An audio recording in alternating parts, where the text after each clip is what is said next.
কৃষিপ্রিয় বন্ধুরা, ভুট্টা ক্ষেতে ড্রোনের মাধ্যমে কীটনাশক স্প্রে করা হচ্ছে। ড্রোনের মাধ্যমে কীটনাশক স্প্রে করার ফলে প্রতিটা গাছের কোনায় কোনায় এই কীটনাশক ভালোভাবে পৌঁছে যায়, ফলে ফসলের ফলনও ভালো হয়।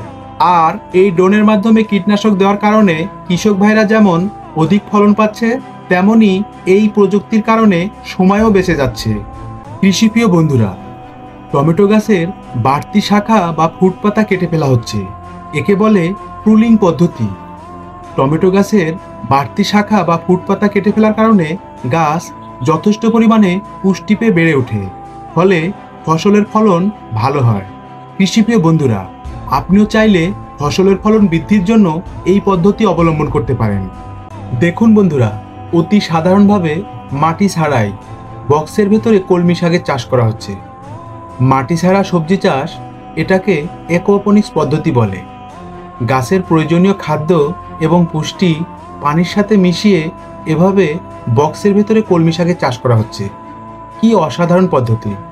কৃষিপ্রিয় বন্ধুরা, দিন দিন কৃষিকাজে আধুনিক প্রযুক্তির ব্যবহার বেড়েই চলেছে।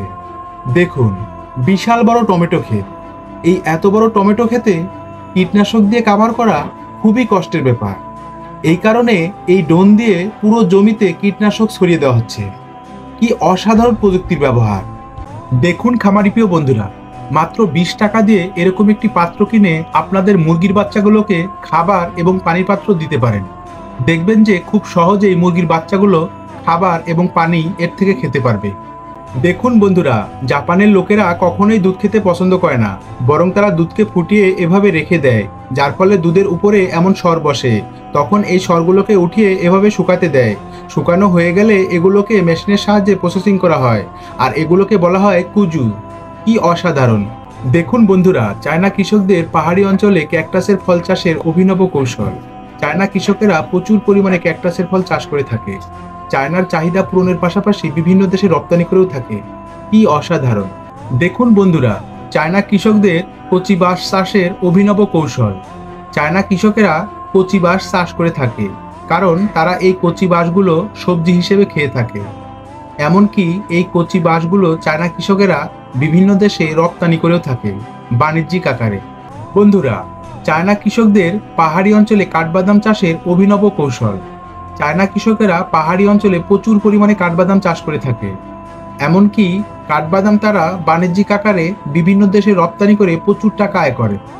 দেখুন কৃষিপ্রিয় বন্ধুরা, অটোমেটিক ডিপ ইরিগেশনের মাধ্যমে জমিতে পানি দেওয়া হচ্ছে। দেখুন কত সুন্দরভাবে জমির চারি সাইডে পানি পৌঁছে যাচ্ছে, এবং সেচ পাম্পের মাধ্যমে যদি জমিতে পানি দেওয়া হতো তাহলে দেখুন কতটা টাইম লাগতো। কিন্তু এই অটোমেটিক ডিপ ইরিগেশনের মাধ্যমে জমিতে পানি দেওয়ার কারণে দেখুন কত সুন্দরভাবে জমির চারিদিকে পানি ছড়িয়ে যাচ্ছে অল্প সময়ের মধ্যে। দেখুন বন্ধুরা, সহজেই বোতল পদ্ধতিতে সবজি খেতে পানি দেওয়ার সুব্যবস্থা করা হয়েছে। এভাবে সবজি খেতে পানি দিলে নির্দিষ্ট একটা টাইম পর্যন্ত পানি পড়ার পর শেষ হয়ে যাবে, আর সময় নিয়ে আস্তে আস্তে ফোঁটায় ফোঁটায় পানি পড়ার কারণে পানি শেকড়ে ভালোভাবে পৌঁছে যাবে এবং সবজিও ভালো হবে। কি অসাধারণ পরিকল্পনা! ভিডিওটি ভালো লাগলে অবশ্যই কমেন্ট করে জানাবেন।